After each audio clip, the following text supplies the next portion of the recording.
When you walk into a modern hotel, the warm greeting, the tidy room, the soft lights, the orderly service, the quiet feeling of being looked after, it all seems like the result of modern hospitality. But what if the routines that comfort us today were born centuries ago, long before elevators, lobbies, keycards, and online bookings? Medieval travelers sought shelter in roadside inns, manor houses, castles, guest halls, and small village lodgings. These places operated on rules, gentle, practical, deeply human rules that shaped how strangers were welcomed. And many of those rules, without us noticing, slipped quietly into the foundations of modern hotels. Tonight on Boring History for Sleep, we drift into the world of medieval travel. Smoky hearthlit inns, bustling stables, wooden tables worn smooth by countless guests, candlelit guest rooms, warm bread served to weary travelers, and the subtle etiquette that taught hosts how to care for guests. As we move slowly through this forgotten world, we'll discover how many habits of today's hotels, check-in rituals, room preparation, cleanliness standards, guest privileges, even tiny details like fresh linens and warm meals, trace their origins back to those early lodgings. Before we begin, if you enjoy peaceful journeys through quiet corners of history, don't forget to like, subscribe, and leave a comment about your most memorable hotel experience. Your support helps keep these calm nighttime stories alive. Now, take a deep breath. Let the noise of the day fall away, and let's step softly into a world where hospitality was not an industry, but a promise. When a traveler approached a medieval inn, the experience began long before stepping through the doorway. Hospitality started at a distance, in the glow of firelight escaping through shutters, in the steady sound of voices rising from within, in the smell of warm stew drifting across the road. The very sight of the building served as the first welcome, promising rest after a long and uncertain journey. Modern hotels still understand this instinct. The exterior, the lighting, the entrance, the lobby, they create the first impression, the first moment of comfort. Yet this idea did not begin with glass doors or chandeliers. It began centuries ago, on muddy roads under cold skies, with weary travelers seeking safety, warmth, and recognition. Approaching a medieval inn in the evening meant watching the building slowly emerge from the surrounding darkness. Inns often sat along well-traveled roads, their signboards swaying gently in the wind. The sign might depict a symbol, an animal, or a simple painted shape. Travelers did not need to read words. They recognized the sign by sight. That sign was the medieval version of a hotel's illuminated name, a beacon saying, "You've reached shelter. Your journey can rest here." Modern signage, meant to catch our eyes, echoes this very instinct. But the true welcome began when the traveler reached the threshold. Crossing into an inn meant stepping into a different world, one of warmth, sound, and familiarity. The moment the door opened, a rush of heat from the hearth greeted the traveler. The interior was lit with flickering candles or torches, their soft glow revealing wooden tables, benches, and people gathered in quiet clusters. This warm first moment, the sudden embrace of the space, was deeply emotional. Medieval inns knew that warmth was part of hospitality, part of making a stranger feel safe. Today's hotels still understand this. The gentle lighting in lobbies, the warm air, the scent of cleanliness, they all mimic that early practice of soothing a traveler the instant they enter. The innkeeper played the same role that modern front desk staff play now. As soon as the traveler entered, someone noticed. Innkeepers watched the door carefully, not out of suspicion, but out of duty. A good innkeeper knew the value of greeting a guest before the guest even spoke. A simple nod, a brief smile, a verbal welcome, these were gestures that mattered. In many inns, the innkeeper approached the newcomer directly, offering a greeting shaped by centuries of tradition. They might say something simple, such as, "You've traveled far, come warm yourself," or "Rest here a while." The exact words changed from place to place, but the meaning was constant. You are seen. You are acknowledged. You are safe now. Modern hotels still preserve this moment. The check-in greeting, the offer of assistance, even the tone of hospitality staff. These echo the medieval ritual of acknowledging the traveler's fatigue, validating their journey, and assuring them that their needs will be met. The emotional purpose remains unchanged. Hospitality begins with making someone feel that they have arrived. In a medieval inn, This welcome extended quickly into practical care. A traveler's horse, if they had one, needed feeding and shelter. The innkeeper often signaled staff or stable hands to take the animal to a nearby stall, providing hay, water, and a place to rest. Grooming the horse or rubbing it down after a long journey was considered part of hospitality. Today, hotels do not tend horses, but they offer parking, valet service, luggage handling, modern versions of the same ancient courtesy. The instinct is identical: relieve the guest of burden immediately. The traveler themselves was guided gently toward the hearth. Sitting near the fire was not just a comfort, it was a transition.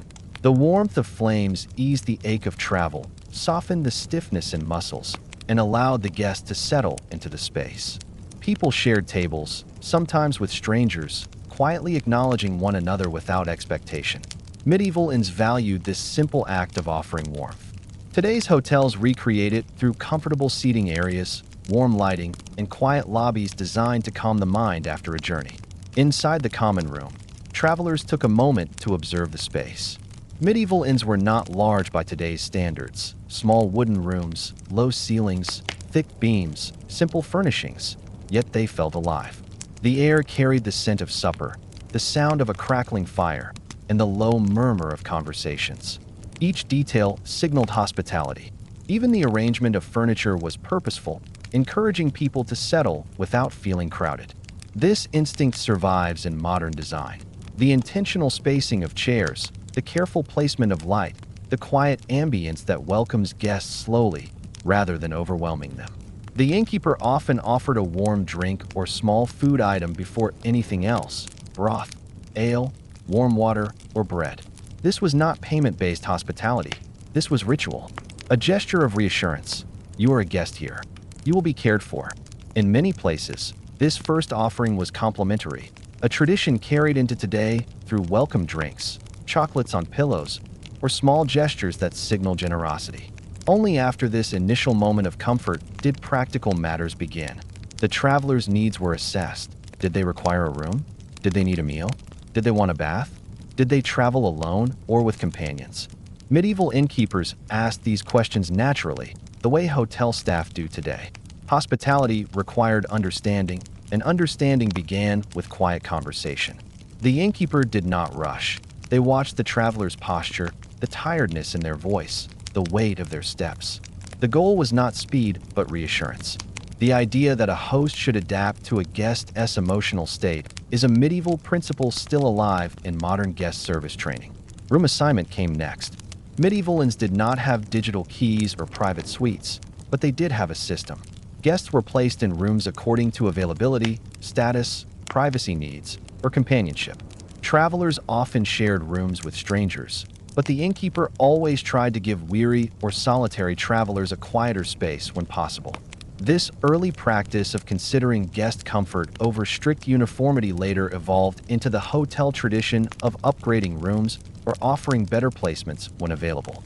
But perhaps the most important part of the welcome was not physical or procedural, it was emotional. Medieval inns understood that travelers carried stories, fatigue, worries, hopes. Hospitality meant easing the mind as much as easing the body. A good innkeeper knew how to speak softly, how to listen without prying, how to offer comfort without intrusion. This skill is still central to the best hotels today. A guest who feels emotionally welcomed is far more likely to return, a truth innkeepers discovered centuries ago. Even the act of showing the guest to their room became symbolic. The innkeeper or assistant leading the guest upstairs or along a hallway created a sense of transition from public to personal space, the medieval equivalent of today's check-in completion. A lantern guided the way. The sound of footsteps softened. The room itself might be simple: a wooden bed, wool blankets, a small chest, a candle, but it represented rest. Inns understood the power of this moment. When the traveler sees where they will sleep, their entire body relaxes.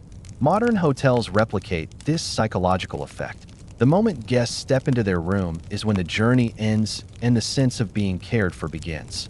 Medieval inns also valued cleanliness in a way that surprises many people today. Fresh straw was often laid on floors, blankets shaken out, small wash basins prepared. It wasn't luxury by modern standards, but it was effort. Hospitality meant preparing a space. Today, this idea survives in the meticulous room-cleaning rituals of hotels: the made bed, the folded towels, the vacuumed carpets. The principle is medieval. A guest deserves a clean and ready space. Back in the common room, meanwhile, the mood remained warm and unhurried. Travelers who had arrived earlier might still be enjoying supper or conversation. No one rushed newcomers. Everyone understood the fatigue of travel. This shared understanding created a culture of gentle welcome. Modern hotels reflect this in the way lobbies are designed to be places of calm transitions, not hurried movement. As the evening deepened, the travelers settled fully. The warmth of the fire eased the last of their tension. The soft sounds of the inn lulled them gently toward rest. Hospitality in the medieval world was not just service. It was a promise of safety, warmth, and belonging. It told a weary traveler, "Here, in this small space of light and warmth, the world's demands can rest." This ancient philosophy still guides modern hotels. The greetings, the lighting, the amenities, the comforts, all of it grows from that first ritual of welcome perfected centuries ago. The idea that a guest should feel at ease from the moment they arrive is not modern innovation. It is medieval wisdom carried forward across generations. When a traveler in the medieval world was guided to their sleeping space, they were not simply being shown a room. They were being introduced to one of the earliest forms of private accommodation. Though much simpler than today's hotel rooms, medieval guest chambers quietly established expectations that survive in nearly every hotel around the world. Privacy, warmth, bedding, cleanliness, personal space, even the symbolic feeling of "this room is yours for the night." All of these ideas trace their lineage back to the earliest manor guest rooms and castle chambers reserved for travelers. Imagine walking up the narrow wooden stairs of a medieval inn. The boards creak softly underfoot, each step carrying the faint scent of pine or oak. A lantern swings gently in the innkeeper's hand, casting long, warm shadows along the hallway. The air is cooler here compared to the common room below, carrying the quiet of rooms closed for the evening. This transition from noise to stillness, from public to personal space, was purposeful. Medieval inns understood that rest required separation from the world, a principle identical to modern hotel design. When the innkeeper opens the wooden door, the room appears in flickering lamplight.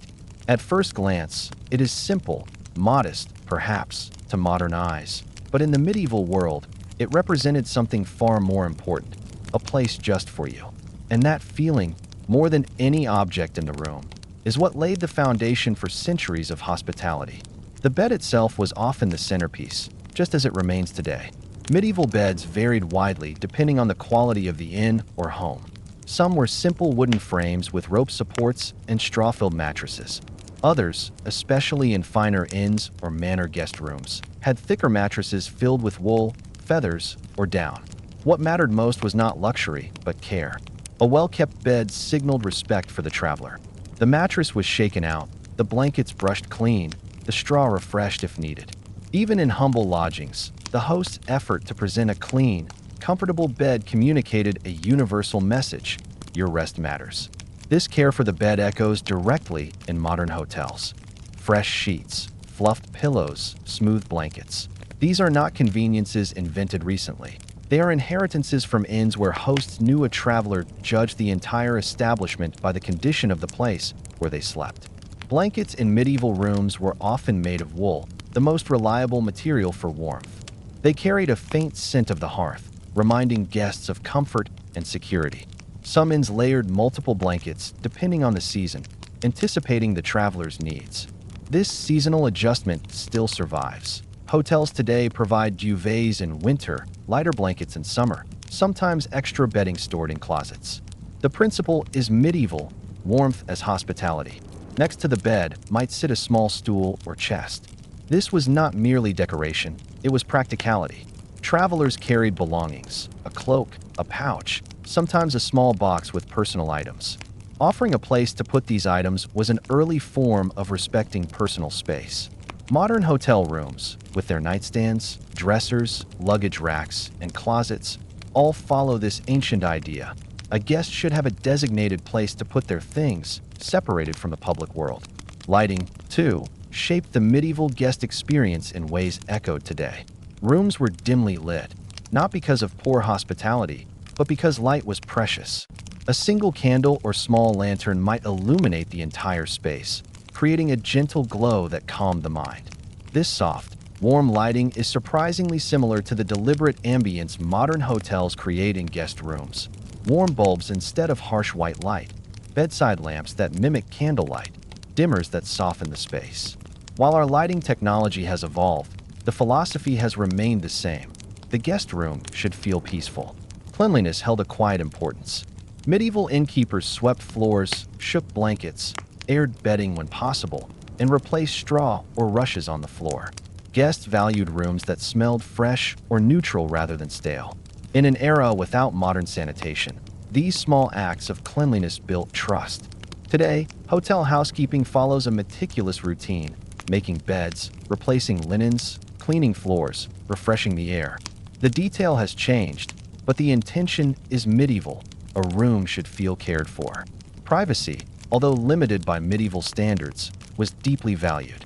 Some inns offered private rooms, while others provided partitions or curtains to separate travelers. In finer establishments, rooms locked with wooden bolts. Even when sharing a room, guests protected their personal space.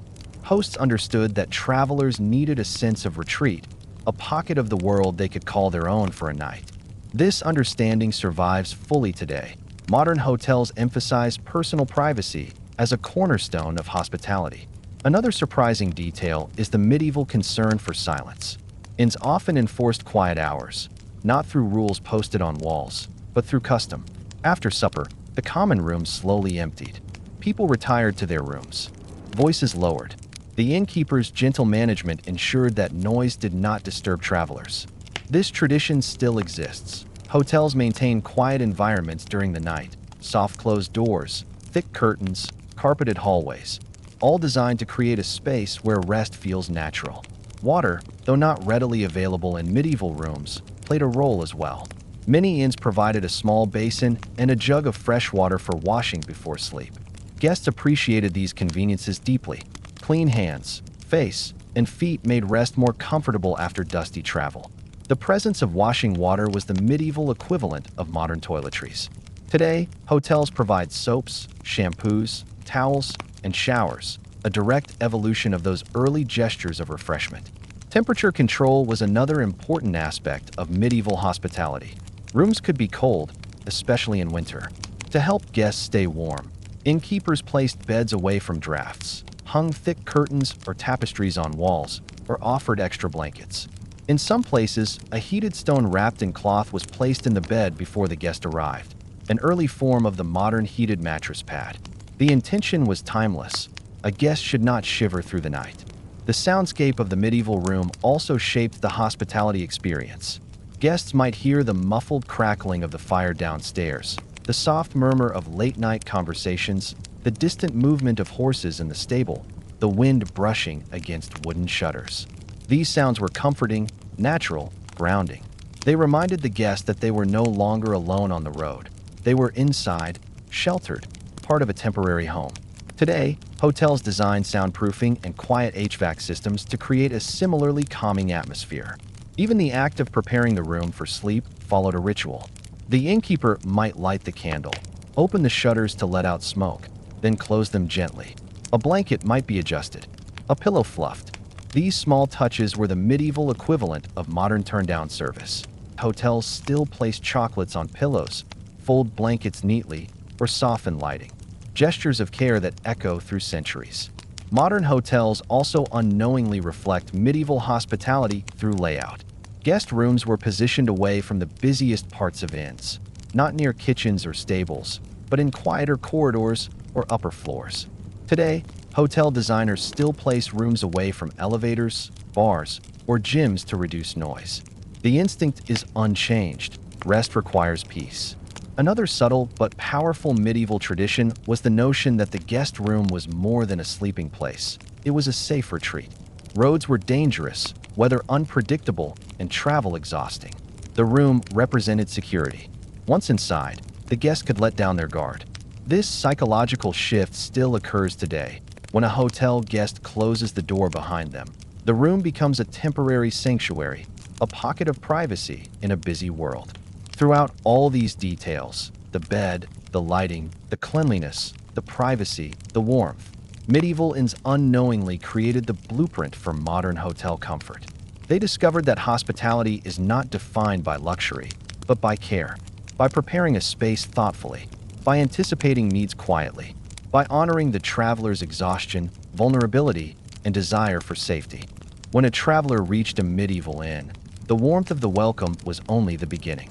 Soon after settling in, the next expression of hospitality arrived in the form of food. Not extravagant dishes, not elegant table settings, but a steady, comforting meal prepared with care. In the medieval world, the meal was more than nourishment. It was reassurance. It was a signal that the guest was no longer alone on the road, no longer vulnerable to the cold or the uncertainty of travel. And although the centuries have reshaped hospitality into polished dining rooms, buffets, room service menus, and carefully curated restaurant experiences, the emotional foundation of hotel meals is unmistakably medieval. Imagine the moment a traveler first smells food drifting through the wooden corridors of an inn. The scent usually carried hints of stew simmering slowly over the fire, bread warming near the hearth, herbs crushed under a cook's skilled hands, and vegetables roasting or boiling depending on the season. These smells worked like a message sent directly to the guest. You will eat here. You will rest here. You are cared for here. Even before a traveler lifted a spoon, their body felt the comfort of the meal approaching.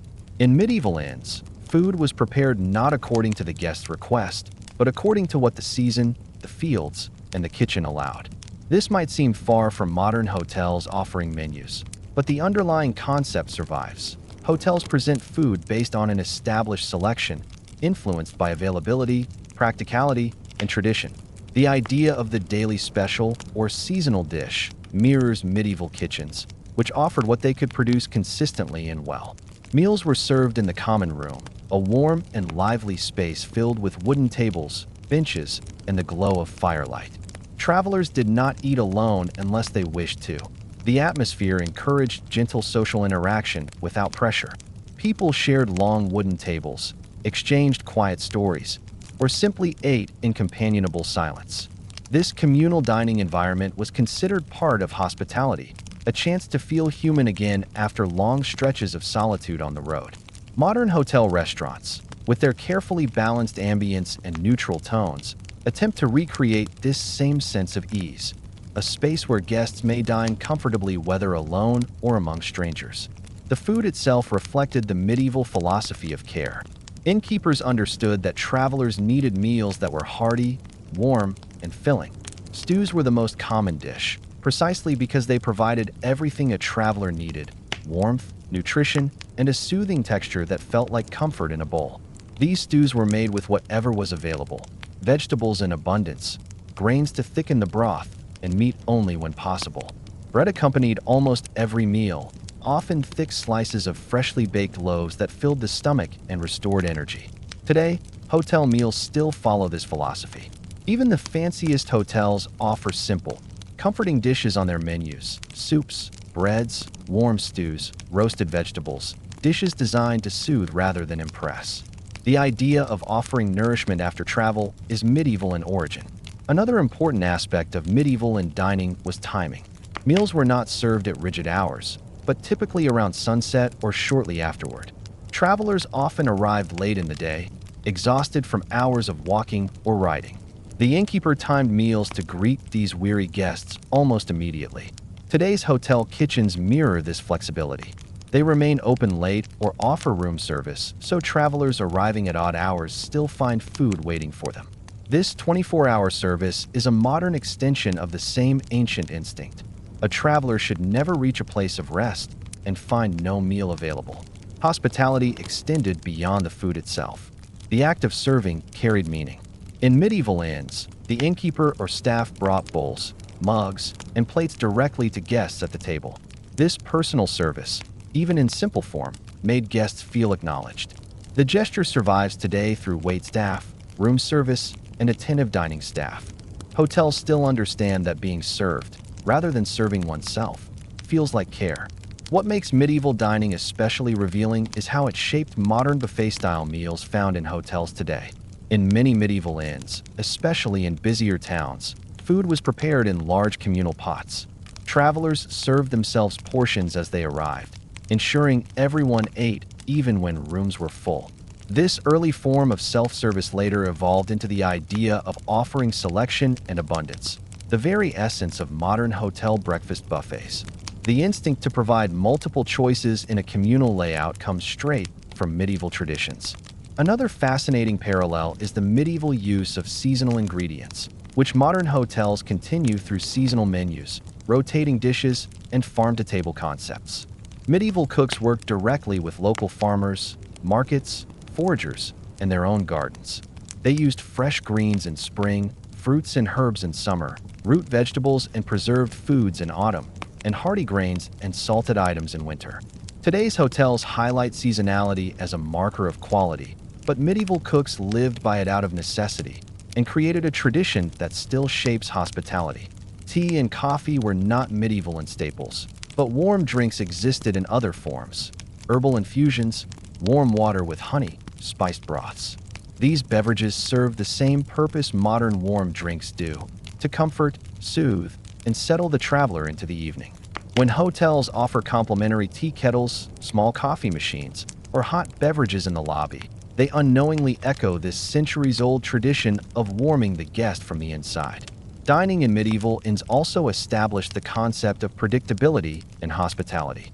Travelers expected to find food in inns because innkeepers knew that consistency built reputation.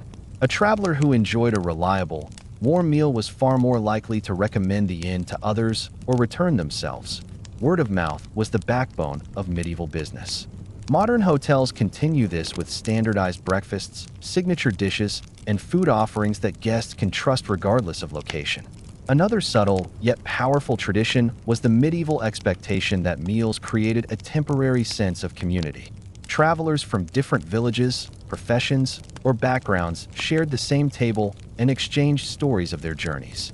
These conversations formed bonds, gave comfort, and helped travelers feel less isolated.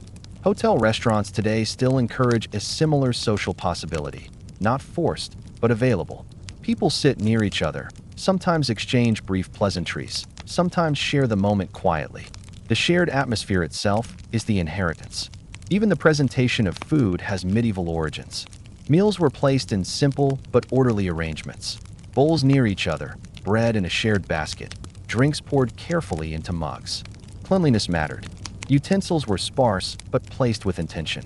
Today, hotel restaurants present meals with aesthetic care, balancing plates, arranging dishes thoughtfully, ensuring cleanliness and visual appeal. The sense of order in dining, meant to soothe the mind, is an ancient practice. Interestingly, medieval inns also provided packed provisions for travelers continuing their journey: bread wrapped in cloth, roasted nuts, dried fruit, or pieces of cured meat. These early travel meals resemble the modern concept of hotel takeaway breakfasts, boxed lunches, or snacks prepared for guests leaving early. The link is unmistakable. Travel creates hunger, and hospitality anticipates it. Another medieval hospitality rule that appears in modern hotels is the idea of refillable staples. In many inns, bread and broth were replenished as long as supplies lasted. Guests appreciated this generosity, and innkeepers understood its value. Modern hotels carry the same principle through free refills, buffets, or inclusive breakfast packages. Hospitality meant abundance, even modest abundance, enough to feel content. Lastly, the medieval dining experience embedded the emotional value of being fed after hardship. Travel in the medieval world was difficult, unpredictable, and often lonely. Sitting at a warm table, sharing food with others, experiencing the simple pleasure of a hearty meal, these moments eased the burden of travel. Modern hotels still strive to create this emotional transition: food that calms, spaces that welcome, service that acknowledges fatigue. In every warm bowl of soup, every fresh loaf, every refill of a guest's drink, every quietly arranged table, we can see the distant reflection of a medieval inn. The principles remain the same: feed the traveler, soothe the traveler, welcome the traveler. Through centuries of change, These simple acts of care have survived, becoming the heart of hospitality we still depend on today. When a traveler stepped into a medieval inn, the first space they truly experienced, beyond the doorway, beyond the welcome, was the common room. This was the heart of the inn, the place where warmth gathered, where voices blended into a soft hum, where light from the hearth spread across wooden floors, and where strangers briefly became part of the same quiet world. In many ways, the common room was the medieval ancestor of the modern hotel lobby. Though centuries apart, the two share the same purpose: to transition the traveler from the outside world into a space of ease, familiarity, and gentle belonging. Imagine the early evening in a medieval common room. Outside, the road is slowly darkening. The sky deepens to a soft blue-black, and the wind begins to cool. But the moment the traveler enters the common room, they step into a different atmosphere entirely. The inn's great hearth creates a warm center of light, its flames reflecting off metal pots and the sheen of polished wooden tables. A quiet haze of warmth settles in the room. Shadows soften. The smell of smoke, herbs, and fresh bread lingers in the air. In that moment, the traveler feels something that modern hotels still try to create: a gentle exhale, a release, a sense of arrival. This transition from the outside world into a sheltered communal space is fundamental to hospitality. The medieval common room shaped the blueprint. Travelers did not simply sit there, they reset there. The space soothed them, allowing the mind to stretch, the body to loosen, and the fatigue of the road to slowly melt away. The common room also introduced the idea of neutral space, a place where everyone, regardless of background, status, or purpose, could sit. Wooden benches and long tables encouraged shared seating without assigning importance to any one guest. People sat where they found space, allowing casual interactions without pressure. This openness is reflected in modern hotel lobbies, designed as places where guests from different walks of life may pass each other, sit near each other, or quietly coexist without any expectation of interaction. The lobby is a gentle middle ground between public and private life, just like the medieval common room. Lighting was central to the room's atmosphere. In medieval inns, illumination came from the fire, candles, or oil lamps, soft, flickering sources that warmed the space rather than dominating it. This lighting created calmness, reduced sharp contrasts, and encouraged a sense of intimacy. Modern hotels deliberately mimic this effect. Lobbies rarely use harsh, bright lighting. Instead, they lean toward warm tones, shaded lamps, and inviting glows, all inspired by the comfort created centuries ago by a simple fire. Sound was just as important. Medieval common rooms were not places of loud celebration all the time. They were steady, calm environments most evenings. Travelers spoke in low voices, sharing stories or simply listening to the crackle of the fire. Pots clinked softly in the kitchen behind wooden doors. Footsteps across old floors were gentle. This quiet layering of sounds created a sense of life without chaos. Today, hotels carefully curate sound in lobbies. Low-volume music, soft hums, muted conversations, steps absorbed by carpets. The goal remains the same: to welcome without overwhelming. The common room fulfilled another purpose: observation. It gave travelers a chance to sit by the fire and slowly become aware of their surroundings. They watched other guests come and go, glimpsed staff moving through the room, took note of the innkeeper's manner, and gained a feeling for the inn's culture and trustworthiness. This same dynamic exists in modern hotel lobbies. Travelers pause at check-in, linger by seating areas, or sit briefly before heading to their rooms. In these moments, they absorb the character of the place, the warmth, the pace, the professionalism. A lobby tells a guest everything they need to know without a single word spoken. Furniture played an important role too. Though simpler, medieval benches and tables were arranged purposefully. They created natural gathering spots while leaving room near walls for quieter seating. Some guests preferred to sit near the fire. Others sought the edges of the room to rest or observe. Modern hotels design seating zones with the same philosophy. A cluster of chairs near the center for sociable travelers, quiet corners for those who prefer solitude, and open pathways that allow the space to breathe. Another striking parallel is the concept of informal conversation. Medieval common rooms were hubs of gentle social exchange. Travelers might share small stories about the road, ask for route advice, barter information, or simply nod politely without speaking. These interactions created a soft sense of community. Today, hotel lobbies still support this behavior. Guests chat while waiting for elevators, greet each other in passing, or ask for recommendations at the front desk. It is hospitality not through obligation, but through shared space. Drinks also played a part. Medieval inns often kept a pot of warm broth, ale, or herbal drink available, either for purchase or as part of the meal service. A traveler might drink quietly near the fire, letting warmth settle into their hands and shoulders. This tradition evolved into modern hotel offerings, water stations, complimentary tea during certain hours, lobby cafes, or bars designed to ease the guest's transition into rest. Even the idea of holding a warm drink in the lobby as you wait for your room to be prepared echoes medieval customs. Temperature management in the common room offers another link between past and present. In medieval inns, the fire was everything.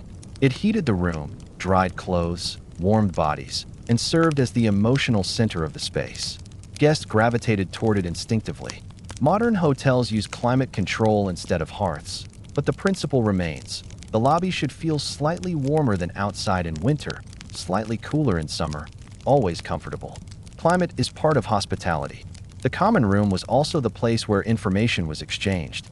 Travelers sought guidance from the innkeeper, who often knew the condition of roads, the weather patterns, local dangers, and the distances between towns. The innkeeper served as a living information desk, offering advice the traveler genuinely needed. Modern hotels have front desks and concierge services fulfilling the same role, offering directions, local recommendations, weather updates, transportation help, and more.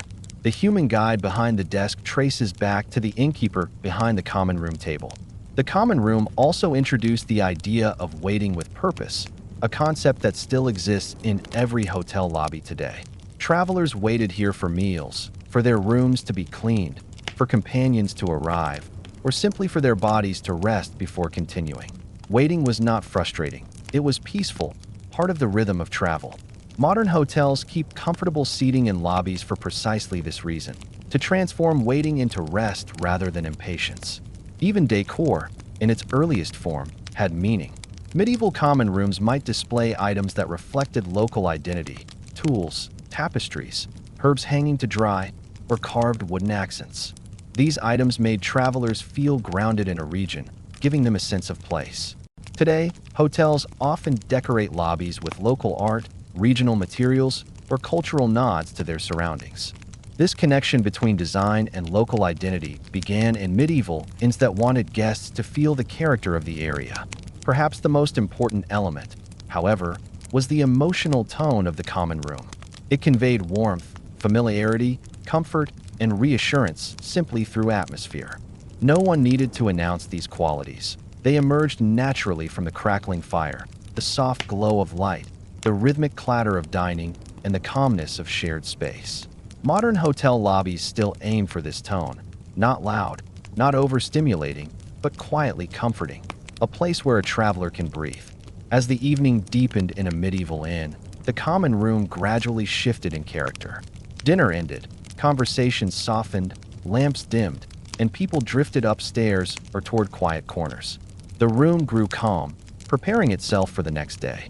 Modern hotel lobbies also evolved throughout the day, busier during check-in hours, quieter late at night, softly reset by staff for the next morning's arrivals.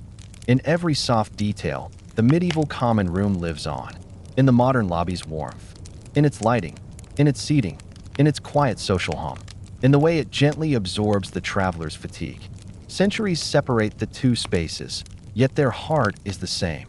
A place where you are no longer on the road, but not yet in private. A threshold of comfort, a shared pause, a moment of belonging.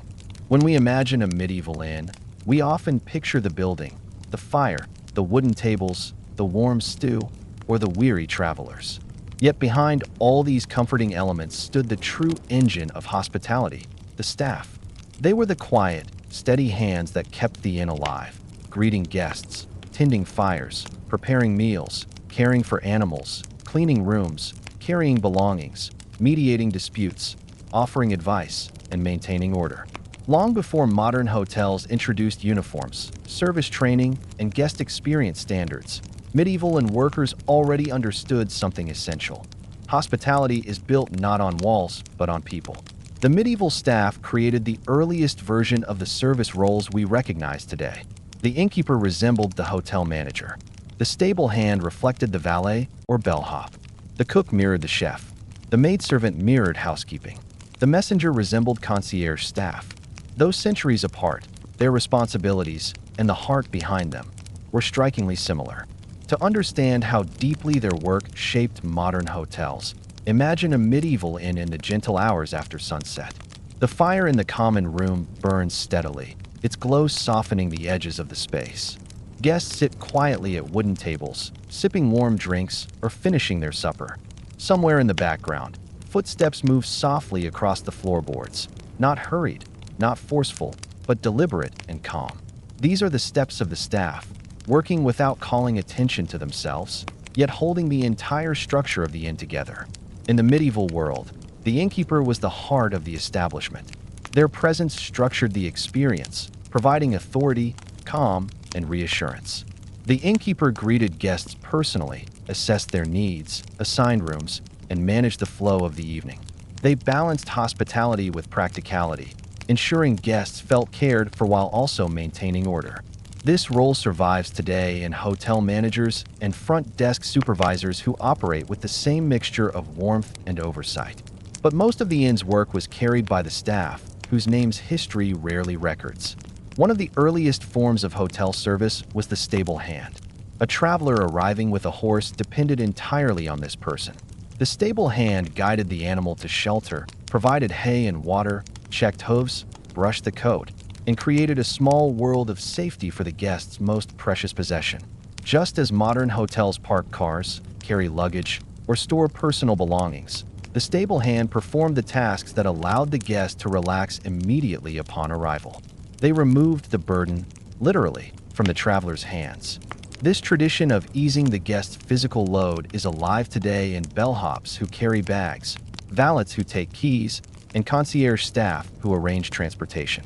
Their purpose mirrors that of the stable hand: relieve the traveler so they may rest. Inside the inn, another quietly crucial figure moved through the rooms: the maidservant or cleaning person. Their work shaped the guest's experience long before a traveler ever entered their room. They prepared beds, shook out blankets, brushed away dust, laid down fresh straw or rushes, washed basins, and ensured that every corner of the room felt ready. These acts built trust. Guests knew that someone had cared enough to prepare the space with intention. This intention is the root of modern housekeeping. The crispness of hotel sheets, the folded towels, the swept floors, the restocked toiletries, all of it echoes the medieval belief that cleanliness is a form of respect. Preparing a room is preparing comfort, and comfort is the heart of hospitality. The cook, working near the blaze of the kitchen hearth, embodied another line of service that continues into modern hotels. Their work was not simply preparing meals, it was restoring travelers after long journeys. The cook knew that a warm stew could revive energy more effectively than conversation. They understood how to use herbs and fresh ingredients to soothe a fatigued body. Their knowledge of food was also knowledge of human need. Today, hotel chefs carry forward that same awareness, offering dishes shaped by nourishment, balance, and care. Interestingly, medieval inns often had a person responsible for information and guidance, though the title shifted depending on location. This person might run errands, deliver messages, direct guests to local services, or advise travelers on road conditions and distances. They filled the same role as the modern concierge. Guests relied on them not just for practical help, but for reassurance. A voice that knew the region better than the traveler ever could. This early tradition reminds us that knowledge itself is a form of hospitality. Every inn also had general workers, unnamed but indispensable. They tended fires, fetched water, chopped wood, washed dishes, repaired small damage, helped with luggage, and assisted wherever necessary. These workers served the purpose of modern hotel support staff, maintenance teams, janitors, runners, and back-of-house employees. Without them, the building would falter, the comfort would thin, and the guest experience would lose its grounding. What made Medieval Inn staff remarkable was their ability to provide service without creating discomfort or intrusion. They moved softly, spoke gently, and understood when a guest needed attention and when they needed space. This instinct, the awareness of emotional boundaries, still shapes modern hospitality policies. The best hotels do not overwhelm guests with attention, nor do they ignore them. They balance presence with subtlety, just as medieval staff did. The inn staff also developed the idea of predictable service. Travelers who visited multiple inns across regions expected similar gestures: a greeting, help with belongings, a meal, a warm room, a place to rest. This consistency formed early hospitality standards, much like modern hotel chains which promised the same experience across different cities. Medieval inn staff created these standards not through manuals, but through shared culture, a collective understanding of how guests should be treated. Another subtle aspect of medieval service was protection. Staff watched for disputes in the common room, soothed arguments before they escalated, guarded the inn at night, and ensured that all guests remained safe.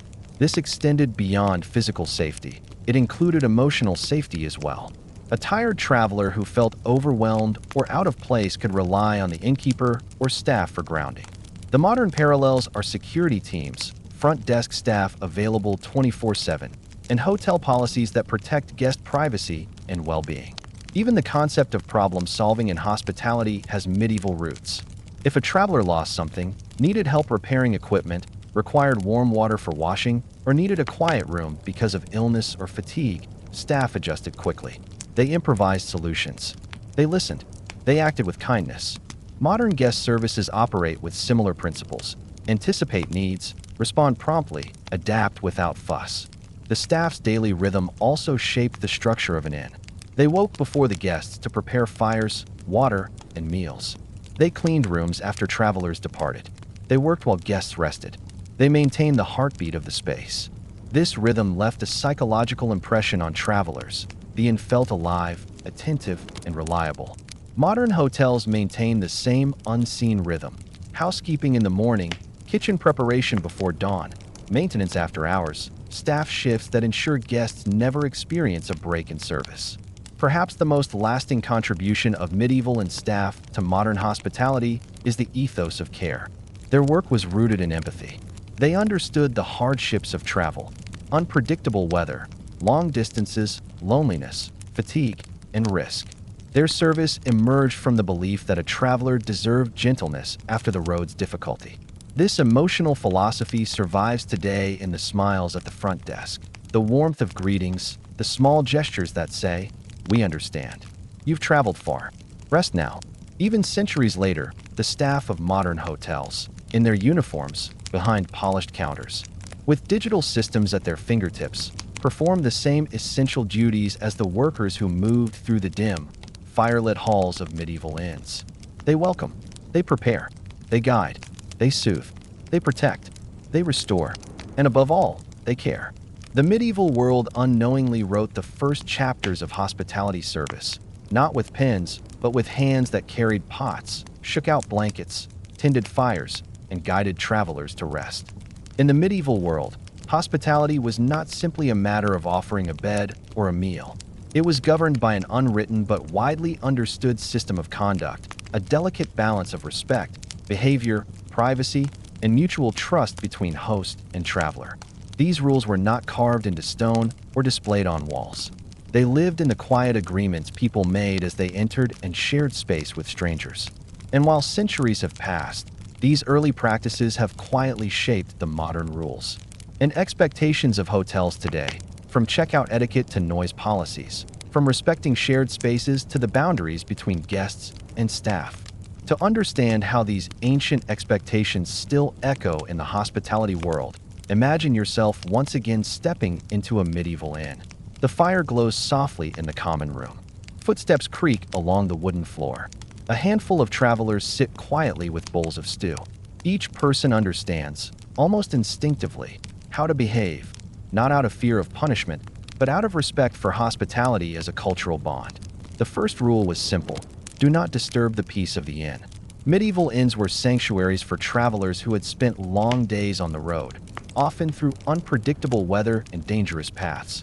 Loud disruptions, unnecessary quarrels, or drunken shouting were considered violations of the inn's purpose. Even laughter, though welcomed, was kept gentle in the later hours of the night. This ancient expectation lives on in modern hotels through quiet hours, noise policies, and courteous behavior signs. The idea that a hotel should be a place of rest for all guests is not modern courtesy. It is medieval wisdom carried forward. Another unspoken rule centered on respecting shared space. In medieval inns, the common room, washing basins, and certain sleeping quarters were shared environments. Travelers learned to move thoughtfully, not blocking pathways, not monopolizing the warmest seat near the fire, not spreading belongings across tables meant for all. Modern hotels preserve this principle in lobbies, breakfast halls, lounges, and pools, where guests intuitively follow norms of space sharing. The quiet negotiations of medieval travelers still shape how people behave in hotels today, stepping aside in hallways, allowing others to use amenities, and keeping luggage neatly contained. One of the most important medieval hospitality rules was the understanding that privacy is honored even when walls are thin. Medieval rooms offered limited physical soundproofing, but travelers respected the boundaries of their neighbors. Speaking softly while settling into a room, closing doors gently, avoiding late-night disturbances. These were marks of good conduct. Modern hotels formalize this through guidelines that encourage guests not to slam doors, blast televisions, or linger loudly in hallways. Again, the principle is ancient, rest is sacred, and each traveler deserves peace.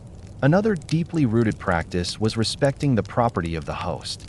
In medieval inns, furniture, blankets, bowls, or lanterns were limited resources. Damaging or stealing them was considered a severe breach of trust.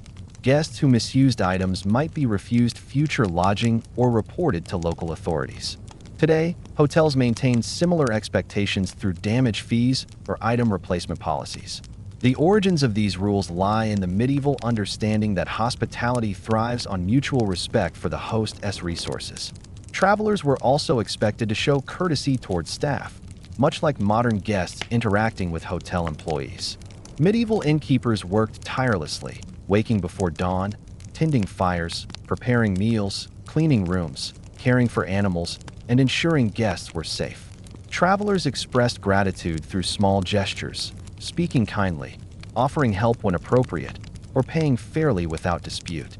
Today, this takes the form of polite conversation with front desk staff, acknowledging housekeeping efforts, and showing general respect for those who maintain the environment of the hotel.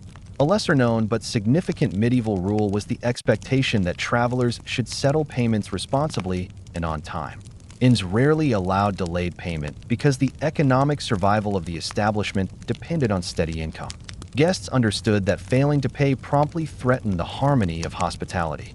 Modern hotels follow similar principles. Payment at check-in or check-out ensures smooth operations. This process mirrors medieval customs where transparency and promptness were essential. Medieval inns also taught guests to use resources thoughtfully. Firewood, food, candles, and linens were valuable and difficult to replace. Travelers understood not to waste food, not to let candles burn unattended, not to leave windows open in winter, and not to use more blankets than needed.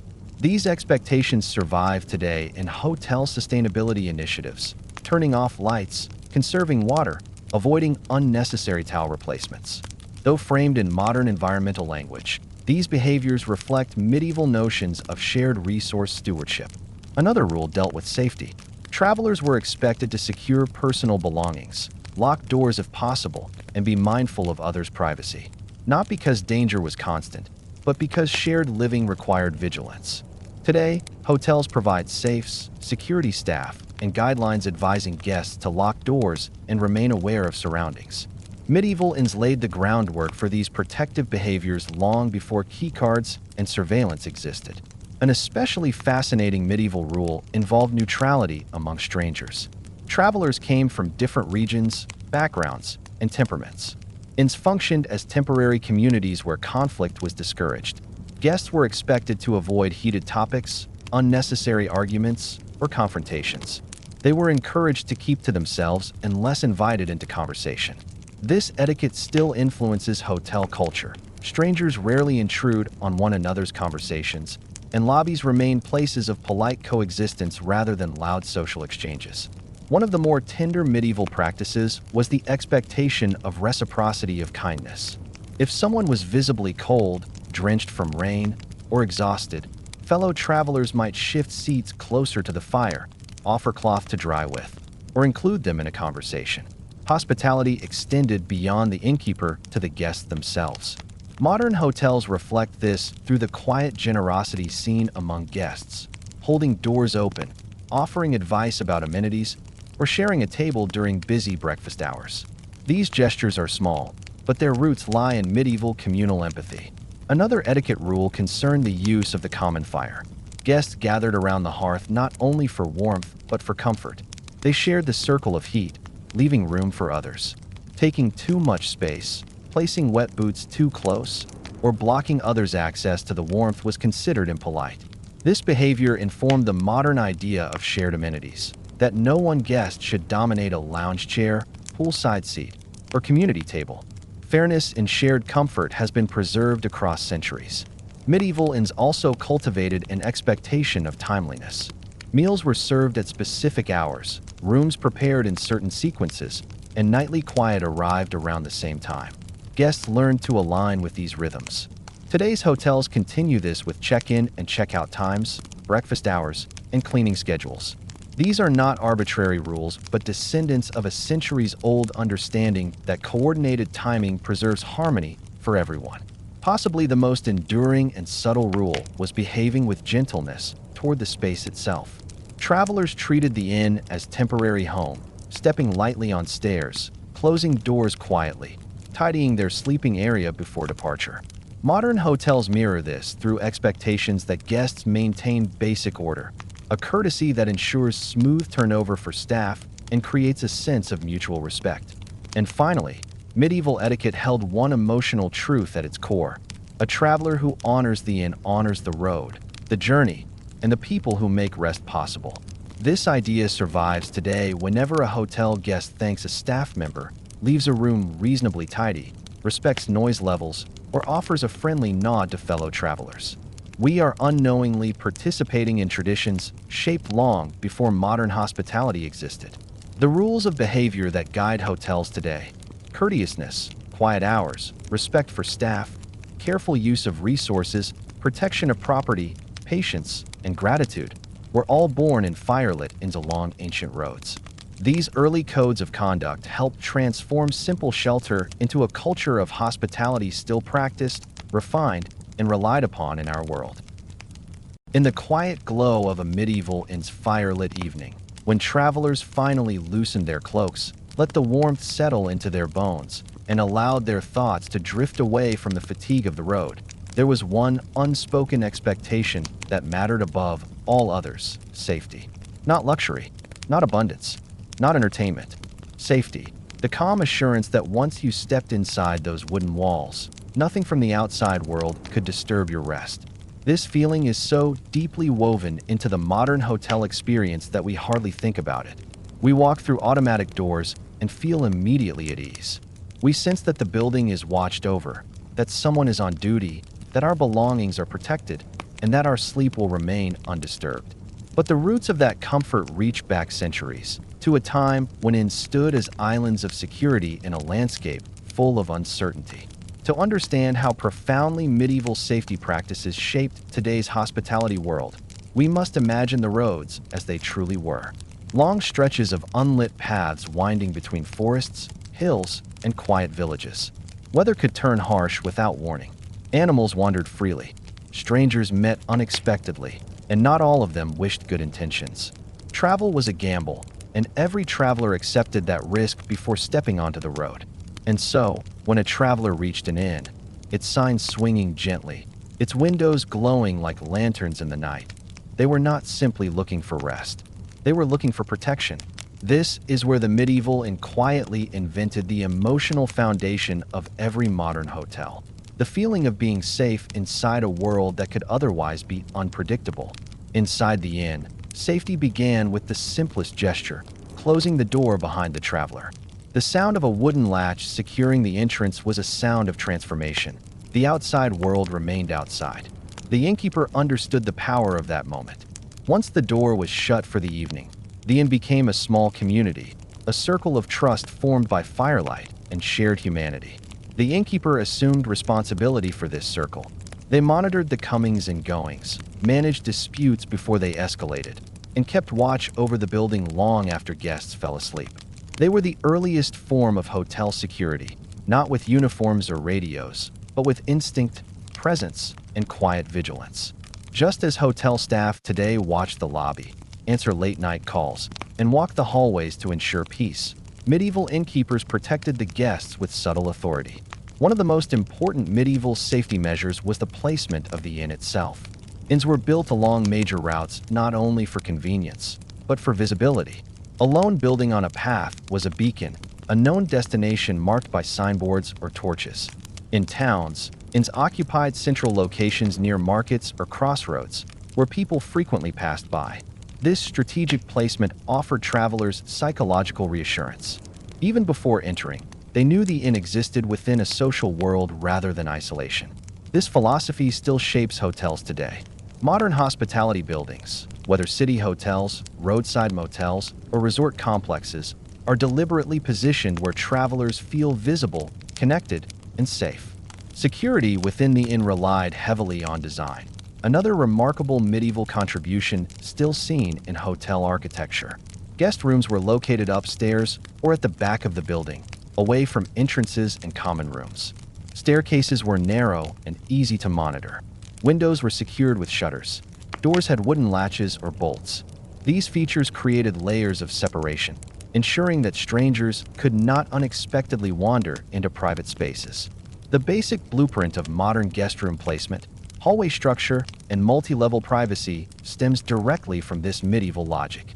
And then there were the overnight practices, small, quiet rituals that made an inn feel protected while guests slept.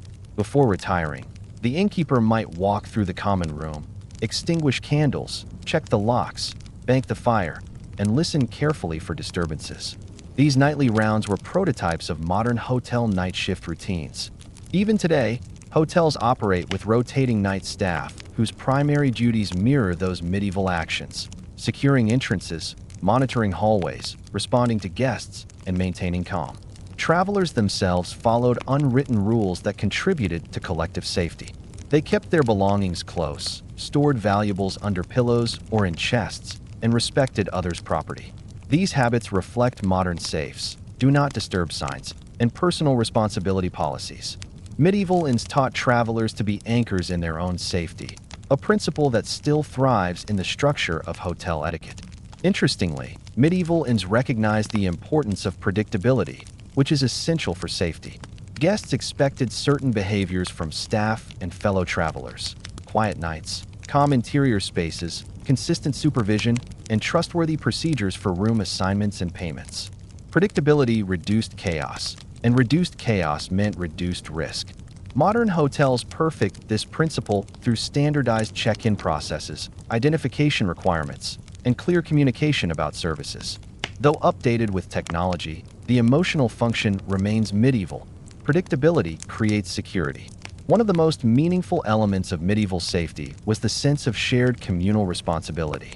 In the common room, travelers spoke softly, watched the door without staring, moved aside to let others pass, or quietly informed the innkeeper if something felt unusual. No one was appointed as security. The community itself acted as an attentive circle.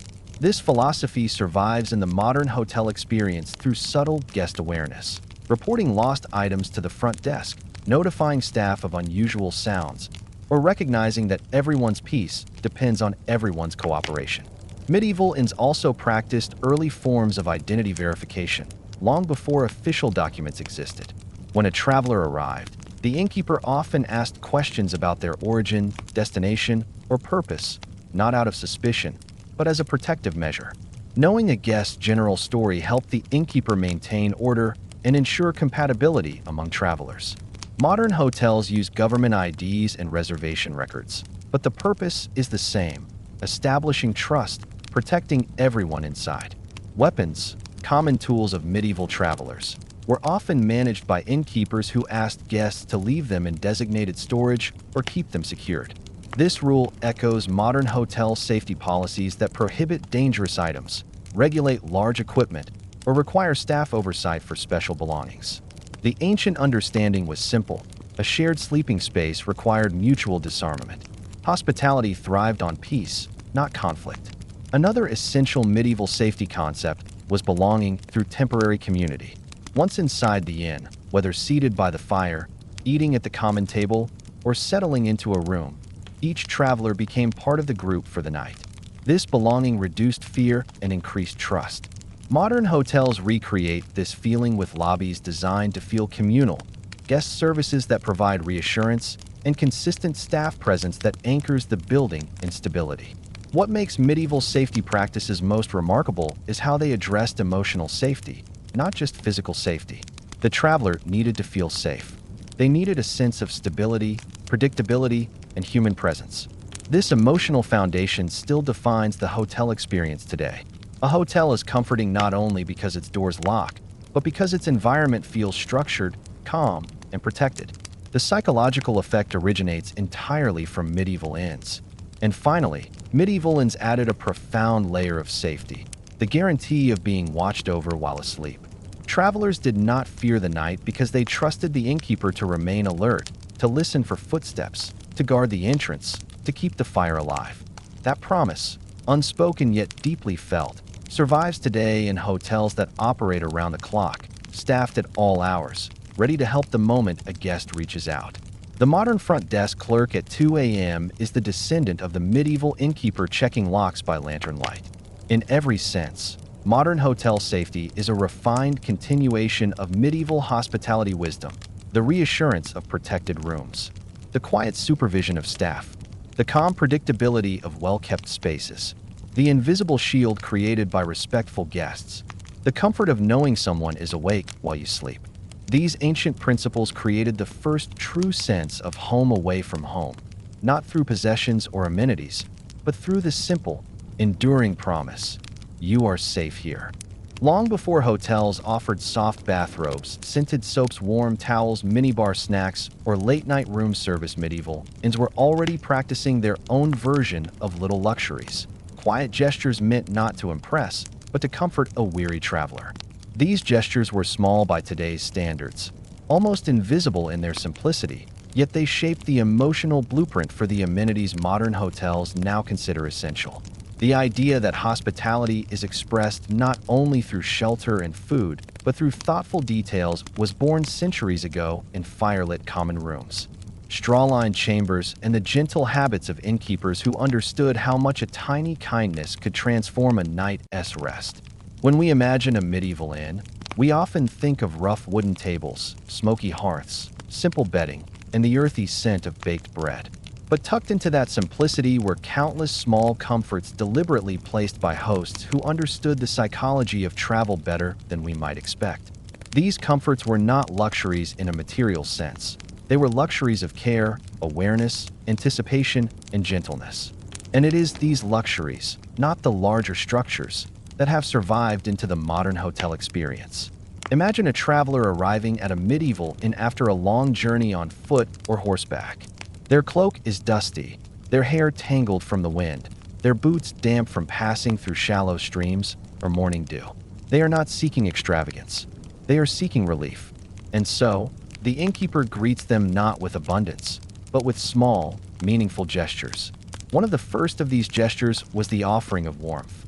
Not just the warmth of the fire in the common room, but the warmth of being brought a warm drink, warm water to wash with, or a warm towel or cloth heated near the hearth. In a world without modern plumbing or radiators, warmth was a luxury. Innkeepers understood that warmth soothed fatigue, calmed the mind, and signaled to the traveler that they were no longer battling the elements. Today's hotels replicate this feeling through heated rooms, warm lighting, cozy blankets, and even amenities like electric kettles, warm towels at spas, or heated bathroom floors. Modern luxuries began with the medieval belief: warmth is comfort. Another quiet medieval luxury was cleanliness. Contrary to the stereotype of constant grime, many innkeepers worked hard to make rooms feel fresh. They shook out bedding, changed straw frequently, swept floors, aired blankets in sunlight, and circulated fresh rushes or herbs to create pleasant scents. These herbs, lavender, rosemary, mint, or hayflowers, were not used for decoration, but to refresh the room's air and offer a faint, calming fragrance. This tradition directly foreshadows today's use of scented soaps, room fresheners, clean linens, flower arrangements, and aromatherapy diffusers in hotel lobbies. The instinct was the same. A fresh-smelling room soothes the traveler's senses. Another thoughtful gesture came in the form of light. Many inns lit a candle in the guest room ahead of arrival. It was not luxury by modern standards, but imagine the emotional impact. A traveler entering a dark room after a long day would find a small flame already flickering, as if someone had been expecting them. This is the ancestor of the modern, turned-down service. Bedside lamps switched on before arrival, nightlights in hallways, and the soft pool of warm light that greets many hotel guests. Light, medieval innkeepers understood, should welcome gently rather than overwhelm. Medieval inns also offered water for washing, a thoughtful and surprisingly consistent amenity. A jug of clean water and a small basin allowed travelers to wash their hands, face, and sometimes feet before rest. The sensation of removing dust and sweat from the body was immensely comforting after a journey. This practice evolved into modern bathrooms, toiletries, towels, and shower amenities. From bar soap to shampoo, from lotions to vanity kits, all of it descends from that simple medieval gesture. Here is water to refresh yourself after the road. Another medieval luxury was softness. Softness in bedding, softness in fabric, softness in light. Many inns kept additional folded cloths or spare blankets for especially tired travelers. Some placed cushions stuffed with feathers or wool on beds to make them softer. Softness signaled care, indulgence, humanity. Today's hotels elevate this instinct to science. Pillow menus, soft bathrobes, high thread count sheets, plush mattresses. Yet their purpose is unchanged. Soften the world for the traveler, if only for a night. There is also the luxury of silence. Medieval inns could be noisy during meal times or on market days, but during the night, silence was a gift. Innkeepers enforced quiet hours. Staff moved gently. Candles were extinguished with care. Guests respected the sleep of others. This early respect for nighttime peace is the foundation of modern hotel quiet zones, soundproofing, and noise policies. Silence is not merely an absence of sound. It is a luxury created intentionally. Another subtle luxury was personal attention. Medieval innkeepers often remembered guests who had passed through before, their names, preferences, or needs. If a traveler liked to sleep near a wall, preferred an extra blanket, or needed warm water early in the morning, the innkeeper often accommodated quietly. Today's hotels do this through digital systems, loyalty programs, and personalized service, but the principle remains medieval. A guest remembers when they are remembered. One of the most unique medieval luxuries was the offering of small conveniences. These included combs, sewing needles, scraps of cloth for mending, spare cloak pins, or sandals for moving around indoors. These items were modest but meaningful, providing practical help and signaling thoughtfulness. Modern hotels have turned this idea into complimentary toiletries, sewing kits, slippers, irons, and in-room conveniences. The instinct is identical. Small items save the traveler from discomfort. Food, too, included small luxuries. While medieval inns did not offer vast menus, they often saved little treats for guests. Slightly sweeter bread, a warm slice of cheese, a handful of dried fruit, or a cup of broth late in the evening. These offerings were quiet and simple, not advertised, not expected, yet deeply appreciated. Modern hotels continue this tradition with welcome cookies, chocolates on pillows, fruit in rooms, or complimentary snacks. Another form of luxury in medieval inns was anticipation. Staff anticipated needs before being asked, adding wood to the fire when the traveler shivered, fetching water when their jug was empty, offering directions when they seemed uncertain. Anticipatory hospitality is one of the highest forms of service today. Luxury hotels pride themselves on predicting guest needs, but medieval innkeepers practiced the same craft long before it had a formal name. A rarely considered medieval luxury was time, the gift of letting the traveler rest without pressure. Innkeepers allowed weary guests to linger in the common room after meals, to wake naturally in the morning, or to take extra moments by the fire. This hospitality of unhurried comfort now lives in late checkouts, 24-hour lounges, and relaxed breakfast hours. Time, when freely given, is one of the softest luxuries. Also important was safety combined with comfort. Travelers slept easier knowing staff was awake, fires were tended, doors were secured. The comfort of feeling watched over, discreetly, respectfully, is echoed in modern 24/7 front desks, night security, and staff presence. The emotional result is the same. You can rest without fear. Perhaps one of the most touching medieval luxuries was the art of welcoming without overwhelming. Hosts offered kindness without intrusiveness, assistance without hovering. They created space for travelers to decompress quietly. This delicate emotional balance remains one of the pinnacles of modern hospitality. The finest hotels today are those where staff appear exactly when needed, then fade into the background like gentle ghosts. In all these gestures, warmth, softness, cleanliness, scent, silence, anticipation, medieval inns created the early emotional vocabulary of hospitality. They taught the world that luxury does not require wealth, it requires awareness. The little luxuries that medieval innkeepers offered were expressions of empathy, born from their understanding of the fatigue of travel. And when we enter a modern hotel today, stepping into a softly lit lobby, smelling the faint fragrance of the air, feeling clean sheets beneath our hands, tasting a complimentary treat, or receiving a warm towel after a long trip, we are experiencing the descendants of medieval comfort. Not grand gestures, not extravagant displays, but the quiet, steady art of kindness. As we drift to the end of this gentle journey, one truth settles quietly over everything we have explored. Modern hotels are not modern inventions at all. They are echoes, soft, persistent echoes, of medieval inns, ancient roads, warm fires, simple gestures of kindness, and the unwavering human desire to feel safe and welcomed far from home. Every hotel lobby carries the spirit of a medieval common room. Every guest room holds the memory of straw mattresses shaken clean with care. Every warm meal reflects a bowl of stew served beside a fire centuries ago. Every staff member, from housekeeping to concierge, walks in the footsteps of innkeepers who tended travelers through long nights. Every rule of conduct, every safety measure, every soft amenity still whispers the lessons medieval hospitality gave to the world. The past did not vanish. It simply became quieter. But it is still here, tucked into the folds of crisp hotel sheets, hidden in the glow of warm lobby lights, alive in the kindness of a welcome smile, and resting gently in the small luxuries that soothe us after long journeys. Thank you, dear listener, for taking this peaceful walk through time with me tonight. If this story helped you relax, taught you something new, or simply carried you gently toward rest, please support these calm journeys by liking the video, subscribing for more bedtime history, leaving a comment about your favorite hotel memory or medieval detail you learned today. Your support helps keep these quiet corners of history alive. Sleep well, traveler, and until our next peaceful story, good night.